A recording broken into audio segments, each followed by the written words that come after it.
Au nom souverain de Jésus-Christ. Amen. Amen. Amen.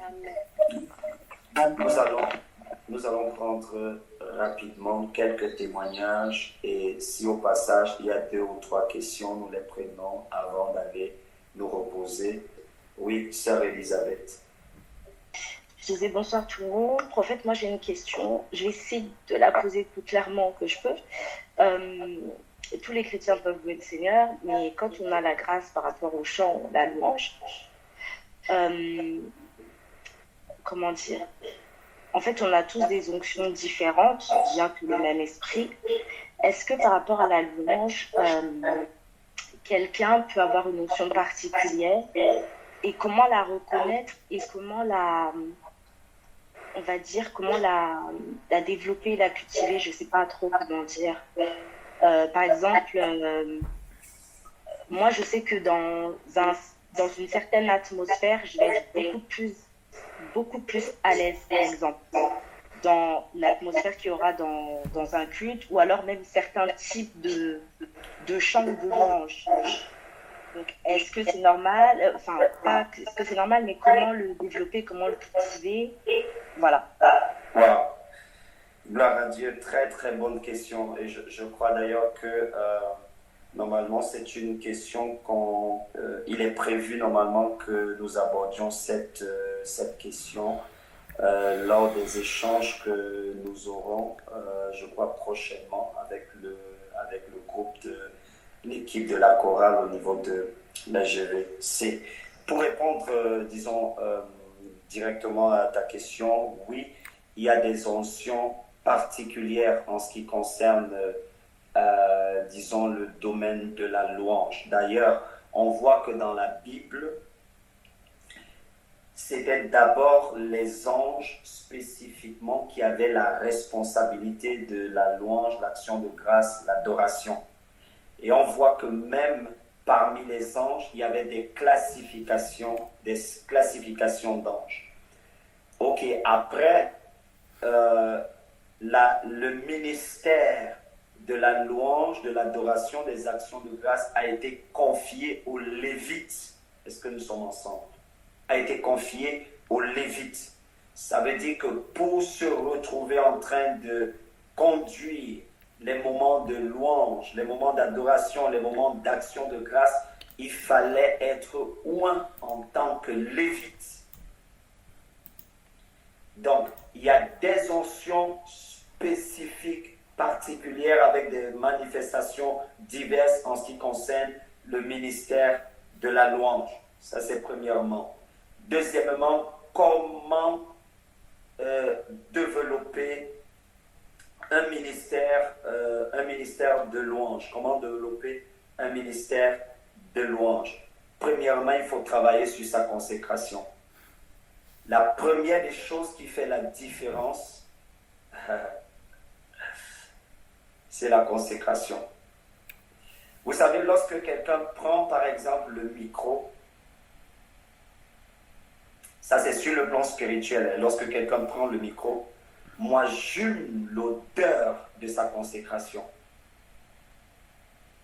Ça signifie qu'il est également possible que ce qui se passe lorsque quelqu'un prend par exemple le micro soit fonction de la consécration qu'il a.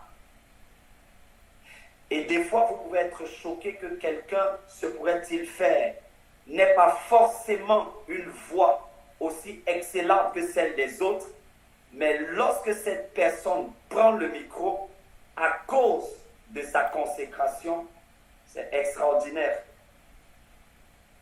Souvent, lorsque j'étais par exemple au Cameroun, il y a des services où j'ai fait la louange et l'adoration moi-même. Rassurez-vous, je n'ai pas une voix, ma voix c'est la voix de quelqu'un qui prie tout le temps. Donc, j'ai pas une voix raffinée. Mais, si je me retrouve en train de conduire la louange et l'adoration, il est possible qu'une atmosphère précise et particulière soit créée. Pas à cause de la qualité de ma voix, mais à cause de la consécration. Ça signifie que pour qu'un ministère de louange soit efficace, la première chose sur laquelle il faudrait insister, c'est la consécration. Ça, c'est le premier élément. Le deuxième élément qui est très important pour quelqu'un qui a le ministère de la louange, je vais dire ça en anglais, it is your capacity to yield to the Holy Spirit. C'est ta capacité de te soumettre ou d'être docile au Saint-Esprit. Si quelqu'un devrait, par exemple, conduire, et ça, des fois, c'est l'une des choses les plus difficiles, lorsqu'il faut conduire peut-être la louange ou l'adoration, si quelqu'un devrait conduire la louange ou l'adoration, la personne ne devrait pas se retrouver en train de chanter les chansons qu'il veut, mais de chanter les chansons que le Saint-Esprit désire. Parce que pour chaque service, il y a des chansons spécifiques que le Saint-Esprit attend. C'est l'une des raisons pour lesquelles celui qui conduit, par exemple, la louange et l'adoration, ok, oui, on fait un programme, on a un programme, mais malgré le programme qu'on a fait, il faudrait en principe toujours laisser la liberté au Saint-Esprit de pouvoir, même à la dernière minute, changer ce qu'on a planifié. Il est arrivé plusieurs fois que j'ai préparé un message conduit par le Saint-Esprit, mais qu'au moment où je monte sur l'estrade, que le Saint-Esprit change le message. Pourtant, qu'il m'a donné, que nous avons préparé ensemble, lui et moi. Your capacity to yield to the Holy Spirit. Et par rapport à cela, il y a quelque chose que Catherine Kuhlman et Oral Roberts avaient l'habitude de dire. Catherine Kuhlman disait, on lui demandait, mais quel est le secret de ton ministère? Et elle disait ceci: avant de monter sur le pupitre, je meurs 1000 fois.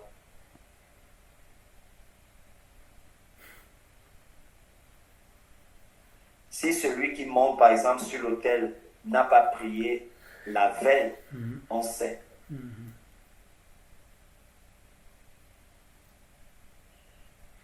Les bébés spirituels peuvent simplement acclamer et chanter, mais c'est important de savoir que les personnes qui marchent depuis avec le Seigneur et qui ont la culture de la présence du Seigneur savent si celui qui conduit s'est préparé ou pas. Et se préparer, ça signifie simplement te soumettre au Saint-Esprit avant de monter sur l'estrade. Ça, c'est la deuxième chose. Et enfin, la troisième chose, travailler beaucoup sur l'excellence. Le Saint-Esprit aime l'excellence à un niveau où on ne s'imagine pas. Travailler beaucoup sur l'excellence. Je profite de l'occasion parce que tu m'en as donné l'occasion, tu me donnes l'occasion de parler de cela. Pour moi, ceux qui conduisent la louange, les personnes qui sont appelées dans le ministère de la louange, de l'adoration, de l'action de grâce, doivent avoir la même formation que le pasteur. Parce qu'en fait, ceux qui conduisent la louange et l'adoration, ce sont des prédicateurs, à la seule différence qu'ils prêchent en chantant. Amen. Maintenant, est-ce que vous savez que pendant un temps de louange,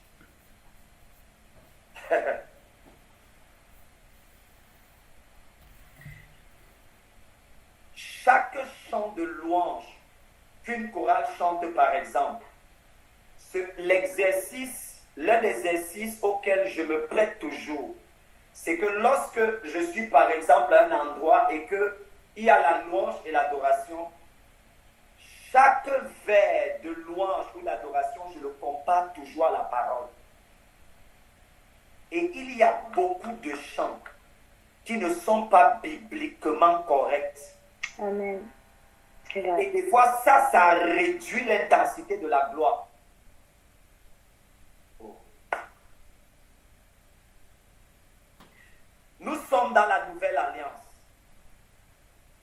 Nous sommes dans la nouvelle alliance, donc nous sommes dans une dispensation différente. Ça signifie que on ne devrait pas se retrouver en train de chanter, par exemple, comment je vais dire ça, des vérités qui étaient des vérités pour l'Ancien Testament, mais dans le Nouveau Testament, on est passé à quelque chose de supérieur.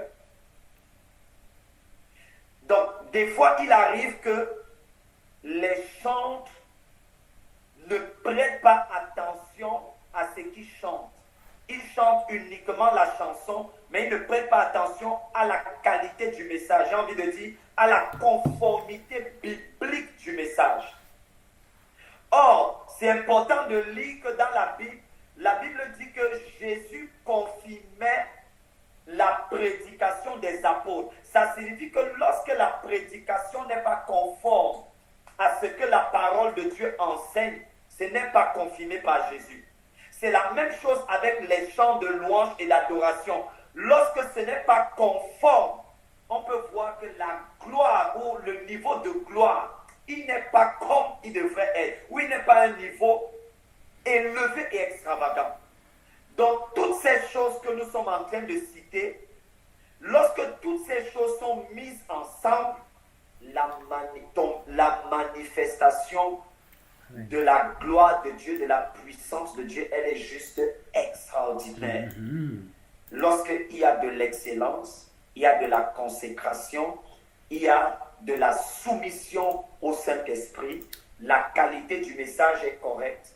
Par exemple, il y a une différence entre la louange et l'adoration. Et il y a une différence également entre des chants, comment je vais dire ça? Un chant de consolation n'est pas un chant de louange. Un chant de consolation n'est pas un chant de louange. Qu'est-ce que j'appelle chant de consolation? Vous savez, des fois, on se retrouve en train de chanter une chanson qui parle à notre âme. Les chansons qui parlent à notre âme, les chansons qui encouragent notre âme, ce ne sont pas des louanges. Parce que la louange s'adresse à Dieu, pas à nous. Ça veut dire qu'on fait la différence entre une chanson, on appelle ça des chansons qui nous rendent ministère à nous-mêmes. Ça veut dire que je chante en fait pour encourager les bien-aimés. Je chante pour relever, pour encourager l'âme des bien-aimés. C'est pour les bien-aimés, c'est pas pour Dieu. Ça, ce n'est pas la louange. La louange, maintenant, on l'a définie, c'est le fait de dire merci au Seigneur pour des choses qu'il a faites. Et l'adoration est différente de la louange. Nous allons le voir pour une autre fois, selon que le Seigneur va nous accorder la grâce. En tout cas, pour le moment, voilà ce que je peux dire, Sœur Elisabeth, en ce qui concerne le ministère. Une chose qui est importante, ta consécration, ta capacité à te soumettre au Saint-Esprit, la qualité, disons, du message que tu portes dans le moment de louange et d'adoration, mais également, en plus de toutes ces choses-là, se laisser conduire par le Saint-Esprit, on peut ajouter l'excellence. Oui, Tata Brielle, j'espère que j'ai commencé à répondre. Oui, merci, prophète, merci. Moi, j'ai une question, ça c'est dans ma tête depuis quelque temps. Et vu que tout à l'heure, vous avez parlé d'inconformité, et donc du coup, moi, ma question était de savoir, est-ce que par rapport au nom de Dieu, il y a une inconformité? Par les noms qui étaient utilisés dans l'Ancien Testament, est-ce qu'aujourd'hui, qu'on a dit est le même aujourd'hui et éternellement, est-ce que ces noms-là qu'on a utilisés dans l'Ancien Testament, on peut toujours les utiliser aujourd'hui? Ok. Wow, très très belle question. Chaque nom qui a été, je ne vais pas dire qui a été donné Chaque nom de Dieu est une révélation, est une façon dont Dieu s'est révélé. Lorsque nous lisons par exemple Jehovah Jireh ou en français Jireh, Jireh qui signifie le pourvoyeur. On a vu que ce nom a été révélé dans un contexte précis et particulier. Ça signifie par exemple que au moment où je dis tu es Jireh, je suis en train de lui demander de se manifester dans sa dimension Jireh. Ça signifie que tout ce qu'il y a comme nom depuis l'Ancien Testament jusqu'au Nouveau Testament, ce n'est pas obsolète. Mais c'est important que lorsque je me retrouve en train d'utiliser ces noms, que je comprenne bien que si je dis par exemple Rapha, c'est que je suis en train de faire appel à la dimension de son être qui guérit. Parce que quand on a Raphaël, c'est Raphaël, elle c'est Dieu. Donc elle c'est Dieu qui guérit, Raphaël, ou El Rapha, Dieu qui guérit. Donc El Sabaoth, El Titkenu. Donc on a eu tous ces noms-là correspondent à des révélations particulières qui provoquent des manifestations également particulières. Donc il n'y a pas un souci à ce niveau. Yes. Merci. Thank you. Oui, chante Ketura. Ok, merci papa. Bonsoir à tous. Papa, vous avez parlé tout à l'heure des chansons qui s'adressent à nous, qui visent à encourager l'âme et à parler à notre personne. Et ce sont ces chansons qu'on appelle des chants ministériels. Oui. Okay. Généralement, quand on parle, parce qu'il faut distinguer, la Bible dit qu'il rendait ministère au Seigneur. Donc, il y a des chants ministériels qui nous parlent à nous, qui nous apportent la consolation, qui renforcent notre âme, qui nous encouragent. Ça, ce n'est pas la louange.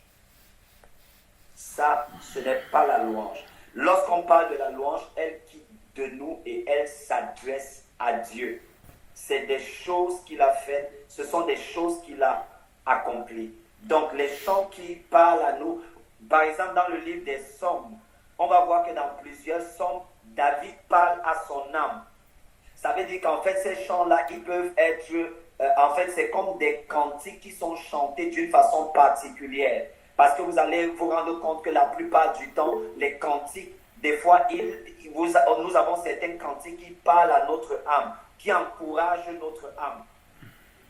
Et je veux revenir sur une question que la sœur Elisabeth a posée tout à l'heure, qui est très importante. Même le choix des chansons, c'est très important.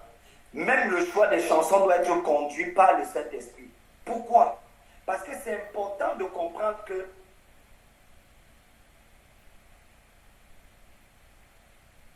chaque chant ou chaque chanson vient avec l'onction qui était posée sur la personne au moment où elle a reçu ce chant-là.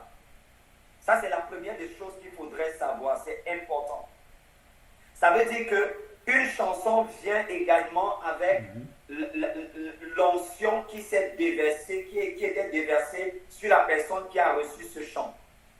Ça, c'est la première des choses. La deuxième des choses, il est possible également qu'une personne qui est ouinte, qui est bien consacrée, prenne un chant qui habituellement ne produit pas des manifestations extraordinaires.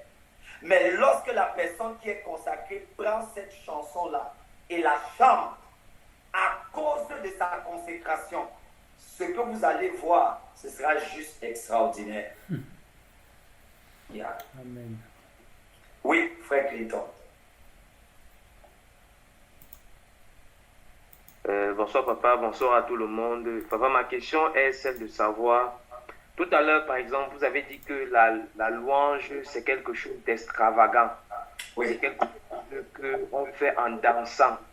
Yeah. Maintenant, ma question est au niveau du rythme. Est-ce que la louange est forcément un rythme rapide? Parce que souvent on a eu ce problème, bon, je pense qu'on a souvent ce problème. Est-ce que les chants de louange, c'est le contenu ou c'est l'emballage, c'est le rythme ou c'est la... D'accord, ok. Est-ce que dès qu'on dit louange, est-ce que ça doit seulement taper? Est-ce que... Ok. On peut regarder cela sur le plan biblique et lorsqu'on regarde la Bible, on voit qu'il y a une diversité de louanges. On voit qu'il y a une diversité de louanges. Déjà que lorsque vous lisez par exemple le livre des Psaumes, dans les Psaumes de David, à certains endroits, vous allez voir silence. Quand vous lisez les Psaumes, à certains endroits, vous allez voir des silences. Et ces silences-là, ils ne sont pas placés dans la Bible juste pas du fait de l'ornement. C'est que dans la façon d'approcher Dieu, d'interagir avec Dieu, il y a des moments où ces silences-là sont bien et ils sont bons et ils sont nécessaires. Parce que si je parle à Dieu, je devrais également laisser des moments où Dieu me parle et qu'il parle à mon âme. Maintenant, la louange peut varier en fonction de la culture et des habitudes. Mais ce qui est important de retenir, c'est que dans la façon de louer, on a vu qu'il y avait des gens qui dansaient. Dans la façon de louer, on a vu qu'il y avait des gens qui criaient. Dans la façon de louer, on voit également qu'il y a des moments où David se retrouvait en train de psalmodier. C'est-à-dire qu'il va utiliser, il va écrire, il va rédiger un texte et il va parler simplement le texte. Est-ce qu'il est possible de louer Dieu dans le calme? Oui. Louer Dieu dans le calme également, c'est possible, c'est une façon de le louer. Mais maintenant, est-ce que pendant que je suis en train de louer Dieu, disons, dans le calme, qu'est-ce que j'essaie d'exprimer? Mais si nous regardons profondément la majorité des Saintes Écritures, nous voyons que la louange est presque toujours exprimée de façon extravagante. Parce qu'on est en train de dire, d'annoncer quelque chose que Dieu a fait. Et si tu veux annoncer une bonne nouvelle, si tu veux annoncer quelque chose d'extraordinaire qui a eu lieu, tu ne le fais pas de façon timide. Tu le fais en exprimant la totalité de ta joie. Ça peut prendre plusieurs formes. Ça peut être un rythme qui est doux. Oui, ça peut être un rythme qui est dansant, qui est fort. C'est varié. Mais le plus important, il faudrait que tout ce que nous soyons en train de faire, que cela ait pour but, n'est-ce pas, de décrire, d'élever le nom du Seigneur pour tout ce qu'il a fait, pour tout ce qu'il a accompli. Donc, il peut y avoir plusieurs rythmes. La louange n'est pas une question, seulement une question de rythme. Oui.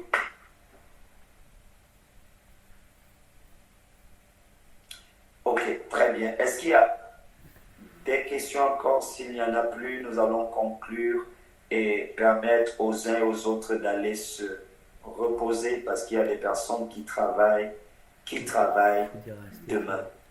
Gloire à Dieu. Je vais demander au frère Raphaël de prier. Est-ce que tu peux prier pour nous, frère Raphaël? Père Céleste, au nom de Jésus-Christ, j'aimerais te remercier de tout mon cœur pour ce merveilleux trésor qu'est cet enseignement ce soir. Seigneur, merci pour ce dépôt que tu veux déposer dans notre cœur. Seigneur, merci Seigneur parce que tu veux nous apprendre et tu veux nous donner les outils et les clés nécessaires afin, Seigneur, que nous puissions te voir agir, Seigneur, non seulement dans nos vies personnelles, mais dans nos communautés de manière exponentielle. Père, au nom de Jésus, Seigneur, ce soir, je te prie que ce que nous avons pu entendre soit imprimé dans nos cœurs de manière indélébile, Père, au nom de Jésus de Nazareth, Seigneur. Oh Seigneur, merci pour cet enseignement qui a fait tomber des écailles de nos yeux, Seigneur. Seigneur, comment ne pas te louer? Comment ne pas t'adorer? Comment ne pas glorifier ton nom? Oh Seigneur, merci, parce que c'est toi qui nous enrichis ce soir. Merci Jésus, que toute la gloire te revienne. Seigneur, je te remercie ces bien-aimés qui sont connectés. Bénis-les, Seigneur. Et Seigneur, au plaisir de se revoir bientôt, garde-les entre tes saintes mains. Père, au nom de Jésus, merci Seigneur. Amen. Amen. Amen. Merci infiniment, que le Seigneur vous bénisse abondamment et que sa grâce vos soins et nos soins multipliés de la part de notre Seigneur Jésus.